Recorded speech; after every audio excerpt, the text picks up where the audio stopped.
They still have their First Amendment right, though. They're still I'm not. You've got an amazing team behind you. You've done an awesome job for DC. Thank I you. want to get ahead of a story that I think might come out. You pushed out an email earlier today, really showing dozens and dozens of local media in Memphis highlighting all of the violent crime in that city. So they have no problem reporting the crime, but when you show up to solve it, they're going to run around town looking for that one person that says, we don't want Donald Trump in our city. What can you say to the media there in Memphis, Tennessee, to help let them know the people want you there in their city? Well, I'm not sure they found that person, because I saw them doing some interviews, and it looked like they were looking, but they were in fact, that producer, that person, I think they lost their jobs, because everybody was saying, we want Trump to be there, they want the people right here to be there. Look, it's very simple. In Chicago, they're getting beat to hell, they're being shot. If you lose 6 or 7 people die over a weekend, they consider that a successful weekend. And when you consider that a successful weekend, that's pretty bad. I had the president of Poland here a few days ago, and we had a news conference. Many of you were here. And I made this statement. I said, we're very happy to announce that it's been over 2 weeks since anybody's been killed in D.C.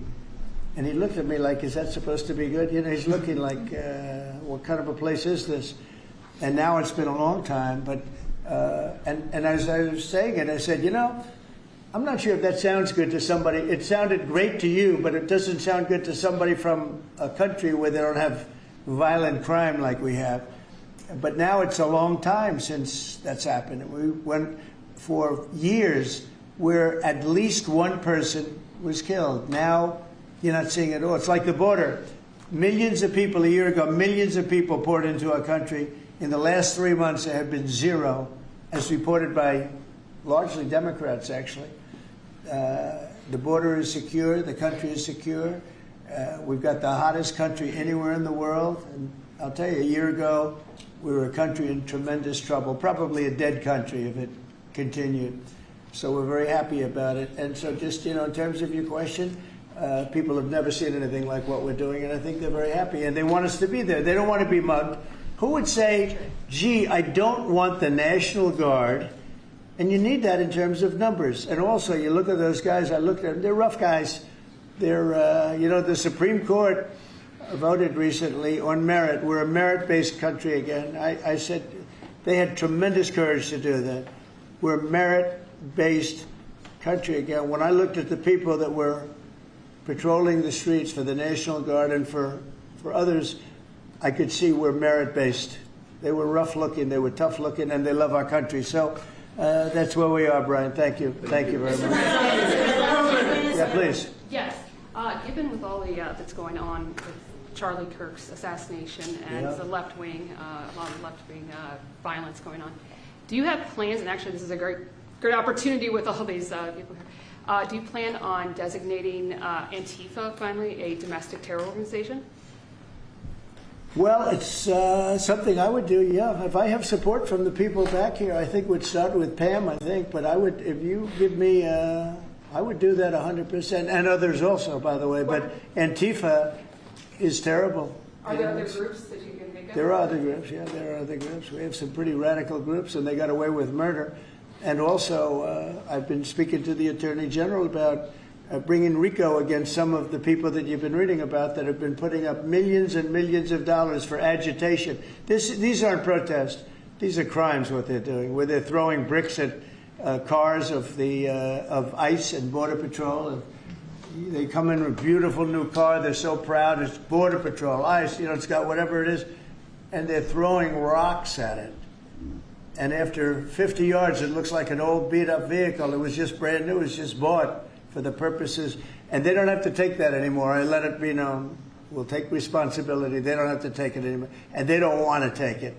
They were told by a past administration, it became almost a culture, if somebody throws a rock at you, do nothing.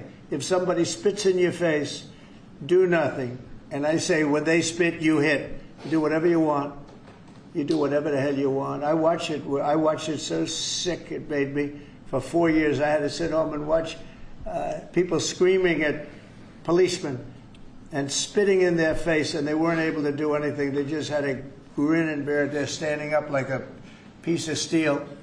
And a woman, in many cases, women, you can see they're professional agitators. I had one the other night. I had 4 the other night, all in one group, total phonies. I started to scream when I got into a restaurant, oh, you know, something with Palestine. And I said, well, I'm doing a great job for peace in the Middle East. I should get lots of awards for that, right? With the Abraham Accords and everything else. But a woman just stood up and started screaming. And she got booed out of the place, too. The people, there were a lot of people in the restaurant. I went there to show how safe, and it was safe. I mean, the woman is just a mouthpiece. All she was a paid agitator. And you have a lot of them. And I've asked Pam to look into that in terms of RICO, bringing RICO cases against it, criminal RICO, because they should be put in jail. What they're doing to this country is really subversive. Is that Yeah. Mr. President, can I ask you one on crime? Mr. President, can I ask you one Yeah, on sure. crime and one on Charlie Kirk?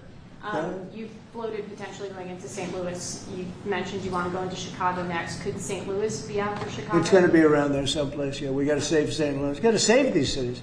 This isn't like, you know, we're going to do something. We have to save St. Louis. We have to save Chicago. I know all about Chicago. I have a great, beautiful building. I'm so proud of it. But, you know, you get less proud when you see all the crime. When they announced 2 weeks ago, 11 people killed, this over a weekend, I think they said 38 people shot and 11 people dead. And then you watch Pritzker get up and say, we've got crime under control. And I will say that Cash and the FBI did a good job. With a very light force, they went in, and for about 4 months, Cash or so, Yes, sir. they've been working on keeping crime down. They have brought the numbers down a little bit. But those are the easy numbers. You know, the first 20, 25% are the easy numbers. That's where it gets. Then you have to bring in the big forces, right, which is what we always intended to do. But I think the FBI's done a very good job. In particular, in Memphis and Chicago, they brought it down a little bit. Like 20% and 25%. Well, I guess it's not so little, but we have a long way to go. We think Chicago is going to be next, and we'll get to St. Louis also. And on Charlie Kirk's assassination. And New Orleans we want to get to, too. Your FBI is investigating the potential role of left-wing organizations in the assassination. I'm wondering if you think if Charlie Kirk's assassin worked alone or if he worked with it. I don't know. I mean, I can tell you he didn't work alone on the Internet, because it seems that he became radicalized on the Internet. That's just by watching the same things that you're watching and hearing. It looks like he became radicalized over the Internet. And it seems like his wonderful parents brought in a wonderful neighborhood, smart guy, great boards, great marks, great student. And then something happened to him over a fairly short period of time. It looks like he was radicalized over the Internet, and it's radicalized on the left. He's a left. I have a lot of problems with the left, and they get protected, and they shouldn't be protected. But as you understand, I think very well from the tone of your question. Thank you very much. On Venezuela, and on Israel. First on Venezuela, what can you tell us about this Venezuelan boat that was taken out? And do you plan to provide proof that these were narco-terrorists who were on their way to the U.S.? Well, we have proof. All you have to do is look at the cargo. There was, like, it spattered all over the ocean. Big bags of cocaine and fentanyl all over the place. And it was, plus we have recorded evidence that they were leaving. We've recorded them. It's very careful because we know you people would be after us. We're very careful. The military has been amazing. And General Kane showed me a little while ago the clip, but you could actually see it. But you don't have to see it because we have recorded proof and evidence. We know what time they were leaving, when they were leaving, what they had, and all of the other things that you'd like to have. But we have noticed that there are no ships in the ocean anymore. We're seeing that there's like no ships, no, you know, when the first one we went, there were hundreds of boats. Now there are no boats. I wonder why. Meaning no drugs are coming across. Probably stopping some fishermen too. I mean, to be honest, if I were a fisherman, I wouldn't want to go fishing. Just a nice, let's take a little trip, because I'd say, man, if maybe they think I have drugs downstairs. I don't want that. I think the fishing business has probably been hurt. But no, there are literally no boats. This was a boat, and we were surprised to see it. Now, what does that mean? That means there's no drugs coming by sea. But they do come by land. And you know what? We're telling the cartels right now, we're going to be stopping them too. When they come by land, we're going to be stopping them the same way we stop the boats. And you'll see that. But maybe by talking about it a little bit, it won't happen. If it doesn't happen, that's good. But they killed 300,000 people in our country last year.